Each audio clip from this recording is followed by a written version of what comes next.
Oi, gente, tudo bem? Voltando aqui para a parte 2 sobre alterações nas funções neuromusculares, neuromotoras, né? E vamos aqui falar das neuropatias. Então, o que é neuropatia periférica e como ela pode ser classificada? Ela descreve danos ou doenças que afetam os nervos periféricos, ou seja, elas afetam, né, a transmissão ali de informações para o músculo para ele poder se contrair. Então, eles são nervos que se estendem do cérebro e da medula espinhal para o resto do corpo, como braços, mãos, pernas e pés. Esses nervos são responsáveis por transmitir sinais entre o sistema nervoso central e os músculos, pele e órgãos internos. Quando danificados, a comunicação interrompida, levando a variedade de sintomas. Foi praticamente o que eu falei. Então, elas podem ser classificadas de vários jeitos. Primeiro, a gente vai ter pelo número de nervos afetados. A gente viu, né, essas mononeuropatias e essas polineuropatias em semiologia do sistema nervoso, né, que a gente viu que pode ter um neurônio afetado ou vários neurônios afetados. A mononeuropatia vai afetar um único nervo e a maioria das vezes vai ser causado ali por trauma ou compressão, que nem acontece na síndrome do túnel do carpo, que a gente tem a compressão, né, ali do nervo mediano.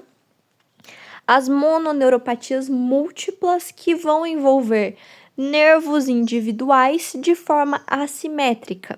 Então, tipo, a gente não vai ter nervos simétricos, tipo assim, os dois nervos um de cada mão, tipo, o nervo mediano do braço direito, braço esquerdo. Não, a gente pode ter, tipo, uma alteração no braço e uma alteração na perna, que na maioria das vezes tá ocasionado ali por hanseníase, que é a causa mais comum, e a hanseníase. E a polineuropatia, que vai ter o acometimento simétrico, né, de nervos em regiões ali específicas, que acontece, por exemplo, nas diabetes, que nem eu já falei no último vídeo. Pelos tipos de fibras afetadas, então a gente tem a motora, sensitiva, autonômica, mista, que está relacionada ao tipo de nervo que ele está afetando. Se está afetando o nervo que controla os músculos, é uma neuropatia motora. Se está afetando um nervo sensitivo, que nem acontece muito comumente nas diabetes, né? A gente está falando ali de nervos sensitivos. Transmitem dor, temperatura, tato. As autonômicas vão afetar o sistema nervoso simpático e parasimpático. E a mista vai envolver uma combinação de fibras motoras sensitivas e às vezes autonômicas. Pelo mecanismo de lesão axonal, então a lesão primeiro ocorre no axônio, que é a fibra que vai ali fazer a transmissão do impulso, e a lesão afeta a bainha de mielina, que vai ser considerada desmielinizante, ou seja, vai prejudicar a velocidade de condução do impulso nervoso. Então, se a gente tem ali a interrupção da transmissão de impulso, a gente está falando de uma neuropatia axonal. Se a gente só tem a redução da velocidade pela falta de mielina, né, da bainha de mielina, a gente tem uma neuropatia desmielinizante. Pela causa, né, a etiologia hereditária, como a doença de, não sei falar esse nome, mas eu vou tentar, Charcot-Marie-Tooth, acho que é isso, ou as adquiridas, que podem incluir os diabetes, álcool, quimioterapia, HIV, hanseníase, autoimunes. Qual é a diferença entre neuropatia motora sensorial e autonômica? Sensorial, não tô conseguindo falar esse nome. Bom, elas vão envolver esses nervos específicos. Neuropatia motora, que eu já falei, vai afetar nervos motores. Sensitiva, neurônios sensitivos, e autonômicas, neurônios do simpático parasimpático. Então, a motora, ela vai afetar diretamente o músculo. Por isso que a gente vai ter cãibra, fasciculação, dificuldade para andar, segurar objetos. Então, fraqueza muscular em geral. E ali a gente pode ter ao longo do tempo, né, se demorar muito tempo, uma atrofia muscular, porque a gente tem a interrupção desse sinal que vai levar a informação para o músculo e ele conseguir se contrair. Se a gente não tem contração ao longo do tempo, vai causar atrofia. A sensorial, ela vai afetar ali os nervos relacionados às sensações, né? O cérebro, a dor, a temperatura, é o que acontece, por exemplo, nas lesões por diabetes. Eu adoro falar de diabetes, gente. Diabetes é uma doença, assim, formidável. Que aí a gente não vai conseguir sentir, né, esses sintomas que estão relacionados ali a alguma lesão. Por isso que eu falei que é muito comum dar doenças, né, diabéticas, os pés diabéticos, nos indivíduos, porque eles não sentem que eles estão sendo acometidos por alguma coisa. E as neuropatias autonômicas vão ali estar relacionados a problemas no sistema nervoso simpático e parasimpático. Então, a gente vai ter ali problemas na pressão arterial, ritmo cardíaco, problemas de digestão, que são ali os órgãos que são inervados pelo sistema nervoso simpático e parasimpático. Como ocorrem as alterações funcionais na neuropatia periférica? Então, primeiro a gente tem um déficit na condução nervosa, no qual a gente não consegue, né, no caso, no dano no axônio ou na bainha de mielina, que vai causar ali, né, a interrupção da transmissão. Na desmielinização, que eu falei, a gente tem uma diminuição na transmissão, mas a gente pode ter essa transmissão, enquanto que na degeneração axonal interrompe o sinal por completo. Aí as manifestações clínicas, fraqueza muscular, atrofia, alterações sensoriais quando atinge nervos sensoriais, disfunções autonômicas que eu já falei. Quais são os principais mecanismos fisiopatológicos das neuropatias? Então, vamos falar aqui de neuropatias desmielinizantes. No caso da síndrome de Guillain-Barré, é uma doença autoimune que vai afetar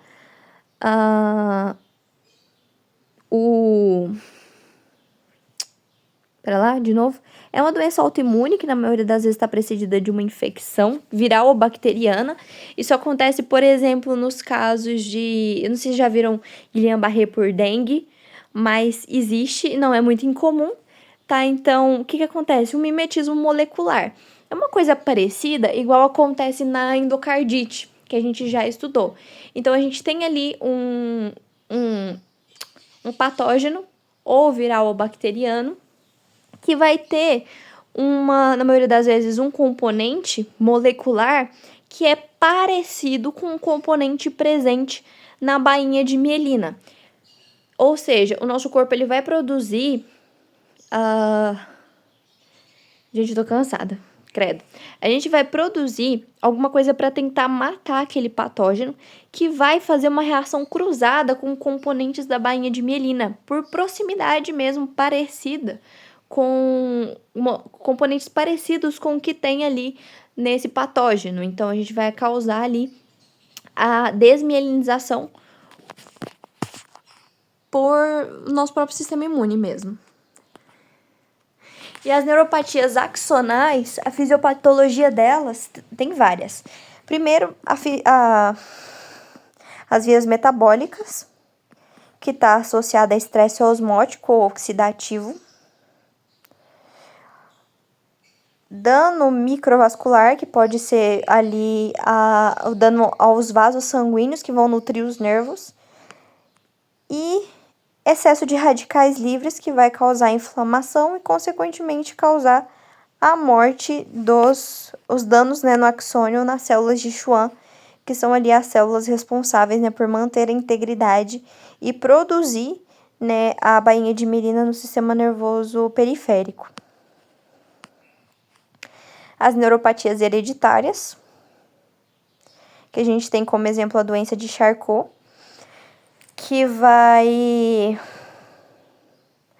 causar uma mutação genética, no qual a gente não vai ter estruturação completa dos nervos periféricos e, consequentemente, causar a destruturação desses nervos. Então, a gente pode ter, por ser desmielinizante, né, as genes que afetam a produção de proteínas da bainha de mielina, ou uma degeneração própria no transporte ali de nutrientes dentro da célula, problemas em canais iônicos, uma grande quantidade de coisas pode causar isso. E como a perda na inervação afeta a função muscular.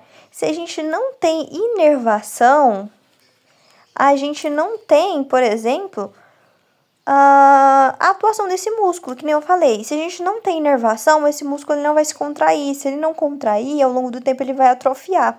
Então, primeiro a gente tem uma paralisia, que é a incapacidade do músculo de se contrair. Por quê? Porque se é um impulso nervoso, a gente não vai ter acetilcolina liberada na junção neuromuscular. Se a gente não tem isso, a gente não consegue contrair o músculo. Então, ao longo do tempo, a gente vai ter atrofia, hipersensibilidade à acetilcolina e fibrilações. Aí, poucos dias, a gente vai ter uma supersensibilidade à acetilcolina, porque a gente não tem quase nenhuma acetilcolina ali. Então, os receptores eles vão ficar pouco excitáveis. Na verdade, ao contrário, eles vão ficar hiperexcitáveis. Se a gente tiver pouquinha acetilcolina, a gente vai conseguir ter uma contração mais eficaz. Então, a gente vai ter contrações espontâneas e finas, que vão ser as fasciculações, né? Tô cansada já, querendo parar. Alterações estruturais e fibrose. Com o tempo, né, essas fibras elas vão ser substituídas por outros componentes, que nem tecido adiposo e fibrina. É a última, graças a Deus. Como se dá a degeneração dos nervos periféricos e quais fatores influenciam esse processo? Regeneração, não degeneração. Aí os processos de regeneração. Primeiro a gente tem a degeneração valeriana, que é imediatamente após a secção de um axônio, a porção distal e sua bainha de mielina degeneram-se, macrófagos e as próprias células de Schwann vão limpar ali os detritos, né, ali na região da onde aconteceu. Então, a gente tem a degeneração valeriana, que vai ser a limpeza, né? Joguei minha história pra longe. A gente vai ter a limpeza desse local onde aconteceu a lesão. Depois, as células de Schwann, elas vão começar a se proliferar, vão se alinhar e formar os tubos de Brungner, que vão servir como um guia para poder formar esse novo axônio em crescimento. E, além disso, as células de Schwann, elas vão secretar um monte de fatores que vão promover o crescimento axonal. Aí vai acontecer o brotamento, que é o coto. Ele vai começar a formar brotos e filamentos para ele conseguir crescer de novo. Lembrando que esse processo ele só acontece na região periférica, não acontece no sistema nervoso central. Só os nervos da região periférica conseguem fazer isso e eles têm muitas limitações, tá? Crescimento e reinervação. Então, esses brotos conseguem encontrar e entrar, né, nesse tubo para poder voltar a inervar aquele músculo específico. O axônio, então, cresce ao longo desse tubo em direção ao seu alvo, que é o músculo, né? E aí, quando ele alcança esse alvo, a sinapse é restabelecida e as células de Schwann remielizam o novo axônio. Fatores que influenciam, né? O tipo e a gravidade da lesão. Lesões por esmagamento ou tração que deixam a estrutura ou suporte do nervo intacta têm um prognóstico melhor do que cortes limpos ou lesões com perda de segmento. Idade do paciente, obviamente, quanto mais novo o paciente, melhor vai ser a regeneração. Distância, se for uma distância muito grande de que aconteceu a lesão, vai ser muito difícil fazer, né? E, consequentemente, o nervo ele pode morrer, né, nesse processo de formação, de brotamento, né? Precisão de crescimento, que às vezes os axônios em regeneração podem não encontrar esses tubos de Brungner, né? Que vai ser ali formado pelas células de Schwann. E aí, consequentemente, eles não vão crescer, não vão reinervar o músculo e, consequentemente, vão morrer. Fatores sistêmicos, então, diabetes, má nutrição, problemas circulatórios. E fatores de crescimento e terapia celular.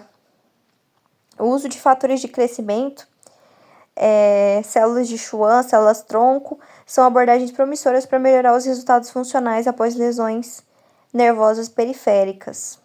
E é isso. Nesse último vídeo foi horrível, porque eu já tava cansada já, mas espero que tenha dado para aproveitar alguma coisa. Agora eu vou fazer uma pausa antes de ir pro próximo roteiro.